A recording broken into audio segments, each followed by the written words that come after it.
Today, we're looking at a blue ink by Pierre Cardin Blue. Hi, I'm Adam, and I'm an ink guy. I get inks, test them, and share the results with you. Now, down below in the description, there's timestamps of all the parts of the video, and if you are in a hurry, you can skip around, but if you got the time, I'd appreciate you if you check out the entire video. You can also follow me over on Instagram, and if you're new here and like ink reviews, I would invite you to subscribe.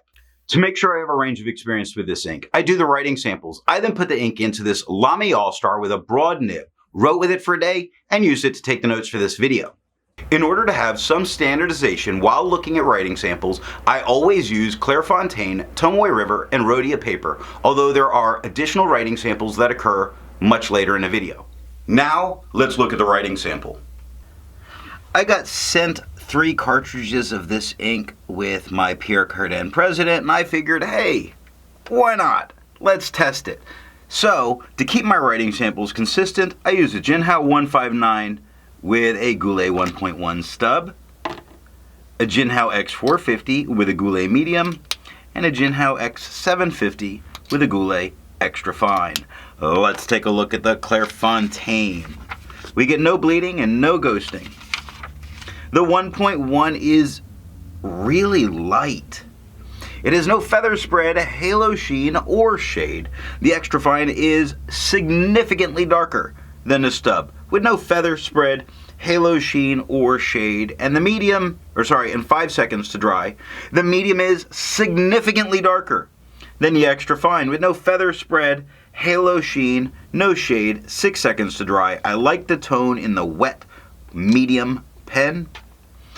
The scrubby of the extra fine and the medium show no color variation, and we really don't get it. How about Tomoe River? No bleeding. Not too bad ghosting on the Tomoe River, very minimal. The 1.1 stub has no feather, no spread. It has haloing all over it. It has very nice halo all the way around, which is at least the something that's showing up here. No sheen, no shade. The extra fine is quite a bit darker than the 1.1 stub. It has no feather spread. It has halo all over it. Beautiful halo. No sheen, no shade. 9 seconds to dry. The medium, significantly darker than the extra fine and the stub. It has no feather spread. Again, halo all over in the writing. Really nice to be able to look at. No sheen, shade. 12 seconds to dry. The scrubby for both show us no color variation. We didn't expect that, and we didn't get that. Rhodia. No bleeding, no ghosting. The 1.1 stub has no feather spread, halo sheen, or shade. The extra fine is quite a bit darker than the stub with no feather spread, halo sheen, or shade. 6 seconds to dry. The medium is much darker than the extra fine with no feather spread, halo sheen, no shade. 8 seconds to dry. Now the scrubby of the extra fine shows us some color variation even though we didn't get any. The medium shows us none, and we got none. I agree with Vita that I've learned a lot by doing multiple chromatographies. The one on the left is done the way it's supposed to be done. I put a line of ink down and immediately put it in the water for 10 to 15 seconds, and we see this very light blue moving its way up, getting darker as it moves to the top.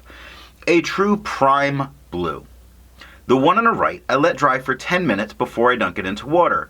And the blue line across the bottom is much darker, much more there. It does make you feel like there might be a little bonding going on with this paper quite quickly, even though a lot of it's still running away. Resistance tests are done to see how well this ink can be expected to perform on the page and how hard it may be to clean from your pen. I let the smear dry for 3 days before testing it.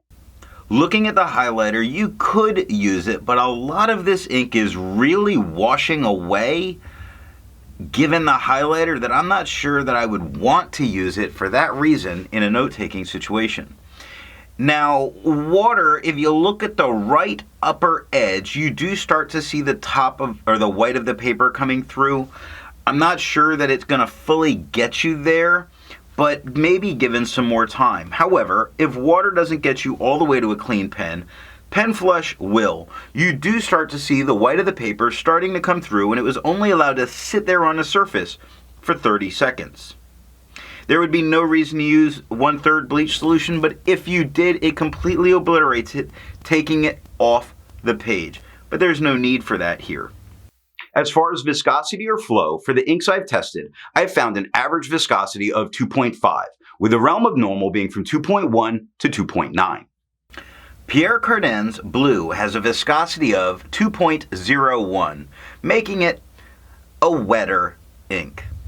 To find my average dry times, I use my writing samples done on Clairfontaine, Tomoe River, and Rhodia paper. I average all of those. Now, for the inks I've tested, I found an average dry time of 17 seconds, with the realm of normal being from 13 to 21 seconds.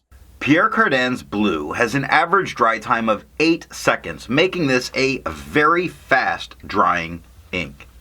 Instead of finding inks that look like Pierre Cardin's Blue, I would prefer to find an ink that complements its color on the page, and I wanted a nice brown. I went with Colorverse Hubble Zoom.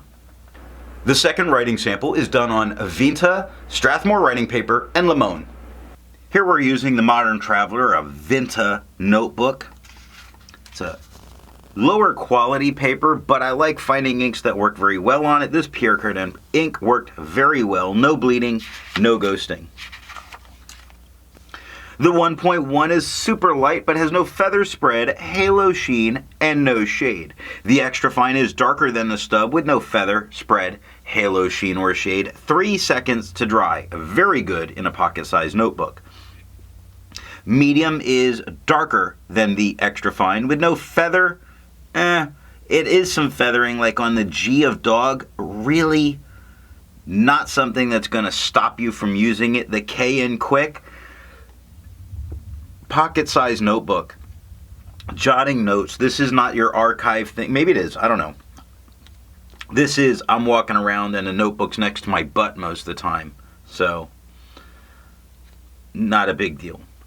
No halo sheen, no shade, 4 seconds to dry. The scrubby for both show us no real color variation. On camera, the extra fine shows more color variation than it does in person, but we really don't get any color variation in the writing samples. Strathmore writing paper. No bleeding and no ghosting.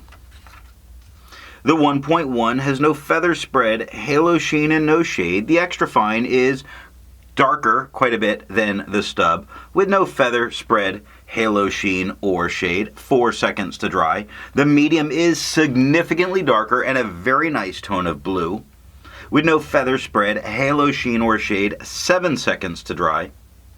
The scrubby for both show us no real color variation. We didn't expect it and we didn't get it.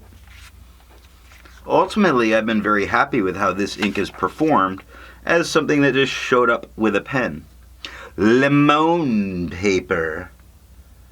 Don't church it up, son. It's lemon. No, it's limone. The stub and the extra fine have no problem with any kind of bleed through. However, the medium, it's a wetter pen, it does. But also, let's remember, this ink has a much higher, or a wetter flow. That's it. The 1.1 stub has no feather spread, a halo sheen, no shade. The extra fine is quite a bit darker than the stub, with no feather spread, halo sheen, or shade. 5 seconds to dry. The medium is a nice looking blue, incredibly darker than the extra fine. No feather spread, halo sheen, or shade. 8 seconds to dry. The scrubby for both show us no color variation. We didn't expect it, we didn't get it, and that is all that I have for the writing sample. So what do I think of Pierre Cardin's Blue? I was pleasantly surprised. I didn't have a lot of expectations for this, and I only had a couple of cartridges to go off of. It did fairly well. Now, there was some color variation depending on the pen, but if I could get this in bottle form, I could see this being used up. Not as my choice to go to, but I would certainly use it up. I found this ink pretty pleasant to use, not screaming on the page and not too light to be a problem to read. So what pen and nib will give the best writing experience with this ink? Just not a stub. I hated it with the stub. Now a wet broad put down a very nice color, wrote great, behaved super well. I would go with a very wet pen. I think I didn't get to see it in a very wet fine. It just wasn't in what I was using, but I think that would look really good. I'm going to remind you that I'm here every day with a new ink review. Thanks for watching.